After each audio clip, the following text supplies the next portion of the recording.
A high-pitched cry for help by problematic_Lana on AO3. Summary. Aizawa had some experience with traumatized children, but when a mute small child appears every night on his patrol route, he soon realizes that this kid is a unique case to be handled carefully. Untrusting, and all he can recognize a cry for help when he sees one, even if it's silent. Or, Kid Izuku manifests a dangerous voice quirk, and Aizawa has to get his trust to help him. Chapter 1. The Quirkless. Izuku had a loving family, until he didn't. He had friends, until he didn't. He always talked and murmured, until he didn't. It actually was a progressive change that led to his life to be what it currently was. It all started a few years back, the day that Izuku became Deku, the day that Izuku was diagnosed Quirkless. The very first time he recognized that life was unfair was at the doctor's office, but the first time he connected being quirkless with being lonely was the next day at school. Kachan always was a bit mean to everyone, and why wouldn't he? Kachan was better than even the teachers. But once he had realized he was quirkless, Kachan was not the only one mean to him.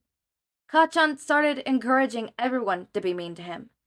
Izuku remembers thinking at some point that it was probably okay if the teachers at preschool also called him names. He probably did something wrong. If Mama didn't say anything about him being treated poorly by his peers, she probably knew what he was doing wrong. If Papa stopped saying goodbye before going to work, he also probably noticed how bad Izuku must be behaving. Izuku thought it was mean for them not to tell him to be good, but maybe it was something he had to figure out by himself? He was already 4, after all, almost an adult, he thought. By the age of 5, he already knew that being quirkless was bad. Kachan made sure to let him know, as everyone else. Pa went from not saying goodbye before work to not talking to him at all. Izuku had to either eat before Pa came home or eat at his room while Ma and Pa ate at the table. It made him a little sad, but the adults must have their reasons. Maybe the conversation was only for grown-ups? Yeah, that must be it. He was just too young to understand. Right? Every once in a while, Ma forgot to give Izuku his meal to take to preschool. But that was okay too. She worked really hard after all. He could do just fine with only eating dinner. Until Ma stopped cooking dinner. By age 6, Izuku was almost another kid completely. Ma now ignored his existence completely. He got himself to preschool. He got himself dinner whenever he could find in the cabinets when no one was looking. He got himself dressed. He learned by watching videos how to tie his shoes and how to open cans of food. He even learned how to wash his clothes. Kinda. He used the shampoo, but it smelled nice even if it left his clothes stiff sometimes. And more importantly, he learned to be silent. Hisashi, as he called his father, really liked silence. He was almost never home, leaving for months at a time. But when he was, Izuku knew better than to let him know he was there. Izuku knew that people really disliked the Quirkless. That was how most people referred to him anyways. But there was no one that hated the Quirkless more than Hisashi. It started with some pushing and pulling, but after only a few days, the pushing from Hisashi escalated to full kicks. It really catched Izuku off guard. But he liked to learn, and he learned quickly that to not be kicked, you hide, just like in preschool. Izuku was grateful, though. Apparently, Izuku had many things that, according to the news lady, the Quirkless didn't have. He had a home, he had a family, he had food, most of the time at least. Izuku was grateful for that. Izuku liked to pass the time watching videos in his room. He was glad he knew how to read. Having subtitles really helped to be fully silent. He even turned the lights off to give his parents the full experience of not having any children, to feel completely invisible. Through videos and the news, Izuku learned that the Quirkless didn't live long. It must be a disease then, he thought. He was probably slowly dying and his parents were only mourning. Everyone mourns differently, right? The nice lady on the news said that most Quirkless were dead by the age of 30. Izuku remembered thinking that it was probably painful towards the end too. Why else would the nice lady say that most of the Quirkless commit suicide? Izuku was getting used to pain. Maybe Izuku was gonna make it to 30. He could be a hero before 30 and die a hero, right? That was enough for him. Izuku really loved heroes. He remembered reading about how a hero must have a strong sense of survival skills. He was young, all right, but Izuku was really good at surviving. He fed himself, he was an expert at hiding, and he knew how to handle pain. Courtesy of Kachan, learning to use his quirk. Izuku could make a fine hero. The first quirkless hero. Save people and die young. That sounded like a dream to him. Except, Izuku soon found out he wasn't quirkless.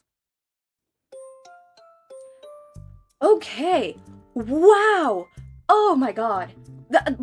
We're gonna dissect that in a second, but hi, Problematic Lana. I know you're probably listening because you did mention that you would want to take a listen. I think you did mention. I hope you mentioned. Sometimes my brain scrambles and I think somebody said something, but they didn't actually something. It was actually somebody else who replied to me on AO3. Whatever, point taken is, I know I am sending you the link of this and you were really excited for this.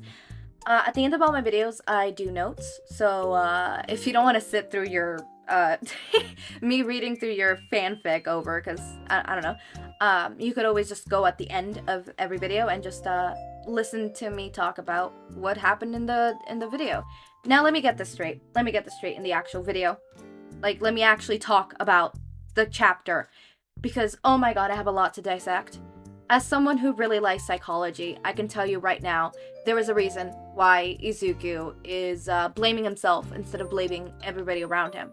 One, it has to do with his age, and two, it has to do with basic psychology. Let me talk about basic psychology.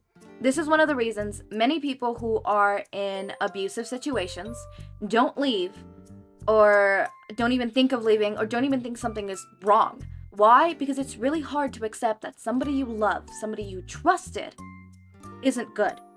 It's why when somebody close to you does something wrong, you try to fix their problem, not fix their problem, but like put excuses. You will always put excuses for that person. It's why abusive people, good abusive people and good manipulative people, I'm just gonna say manipulative people.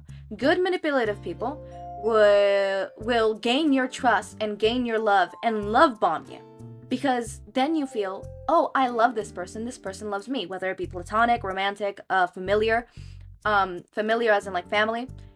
Because once they gain your trust like that, you will then no longer be able to, well, I mean, you still will be able to see that if they did something wrong or not, but it's going to be harder to accept. And you're going to put up excuses for them. So what the manipulator is trying to do is make you put the excuses for them so that, you know, they do something wrong. It's like, oh, maybe they were having an off day. My bad, right? And that slowly starts to transform into, maybe it's something wrong with me. I'm doing something wrong. And that is something that slowly goes over time. And clearly Izuku already has this mindset. So clearly, you know, and it's even worse for kids. Because for kids, they look for adults for their guidance. They don't know the world. They don't. They don't. They're learning it through their, you know, adults, the adult people in their life, the people around them. So if everybody around Izuku was treating him like shit, right, he thinks, okay, well, I'm in the wrong. Because there's no way that I wouldn't be in the wrong. Everybody is doing this, so it is right. It is even more worse for a kid because they have such a black and white mindset, right? They can't, especially a 4-year-old, because that's when it happened, 4 or 5, right, if I remember correctly. 4 or 5-year-old.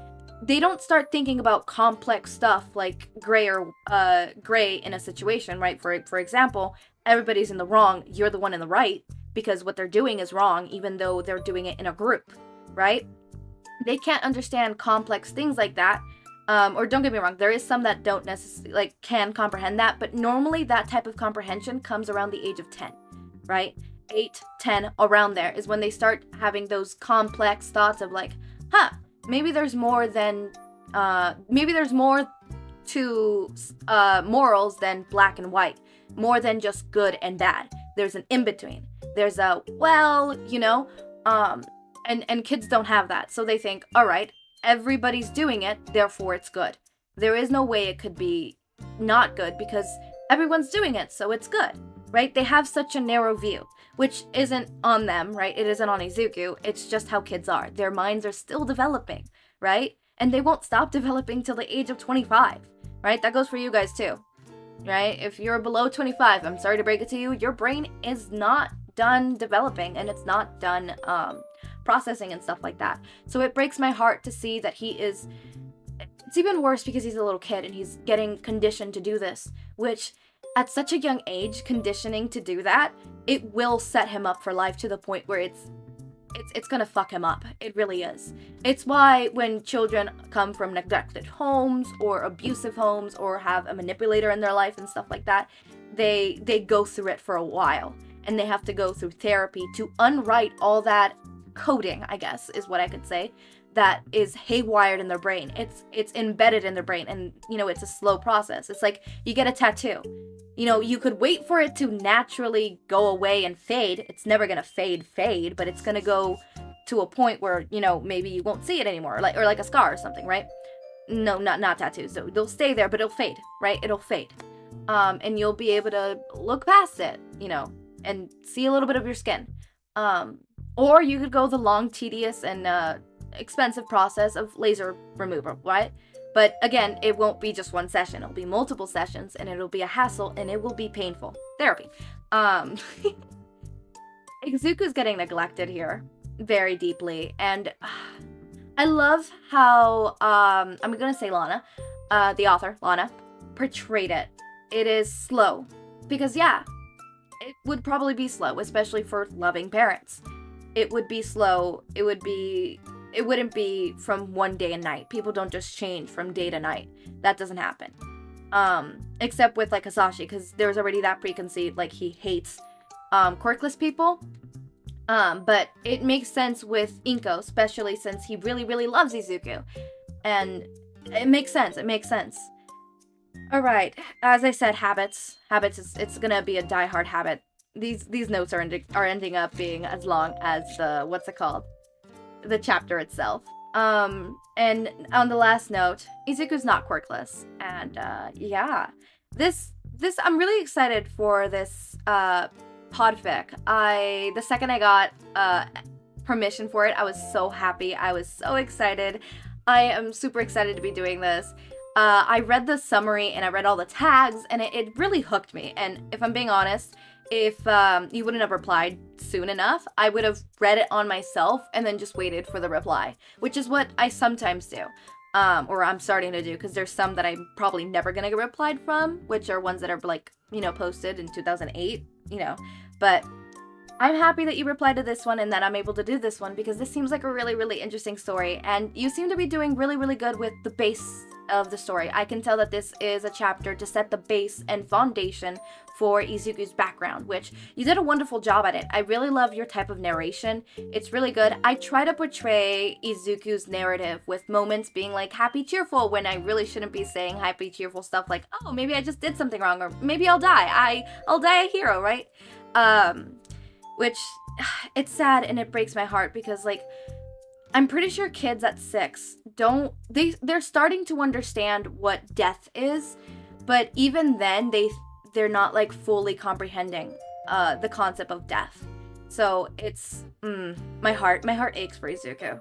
I hope you guys also ache for Izuku, because I don't want to be hurting and alone. So yeah, as always, my raindrops, make sure to eat, sleep, drink water, take your meds. Have a wonderful day or night. Link to my Discord server and socials are down in the description. Subscribe to see more of my content, and thank you so much for watching.